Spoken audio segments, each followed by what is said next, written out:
Mas nahikayat pa ang mga nakagat ng aso at pusa na mga residente ng Kidapawan na magpabakuna ng anti-rabies dahil sa inaalok na libreng bakuna sa 3 dose na kinakailangan para maging ligtas mula sa virus. Ito ang kinumpirma sa Radyo Bida ni Anti-Rabies Program Coordinator ng Kidapawan City Health na si Michael Lopez Canlas. Kung ikukumpara ang datos sa nakalipas na taon ay nasa 1,388 lang ang naitalang animal bite, habang ngayon naman ay nasa 2,454 na kaso na ang naitala sa first quarter lang ng 2025 o halos kalahati na. Sa taong ito, pinakamaraming kaso ang nakagat ang mula sa pusa na nasa 1,471.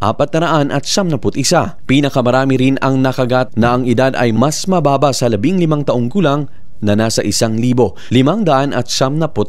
at natukoy nilang dahil ito sa pakikipaglaro ng mga bata sa kanilang mga alaga, habang 153 naman ang mga above 15 years old. Ayon kay Canlas, nangangahulugan itong mataas na ang kamalayan ng mga Kidapawenyo sa usaping rabies. Kung nakarang taon ay 3 ang naitalang nasawi dahil lahat sila ay piniling hindi magpaturok, kundi nagpatandok lang ang mga ito o sa manggagamot lang nagpatingin. Umaasa silang dahil sa mataas na kamalayan ay wala nang maitatalang mamamatay sa kaso ng rabies sa Kidapawan. Aminado naman si Canlas na kahit nais nilang maging maayos ang takbo ng kanilang programa sa libreng bakuna, ay minsan dahil sa kawalan ng supply sa buong bansa ay isa rin itong hamon na kanilang kinakaharap.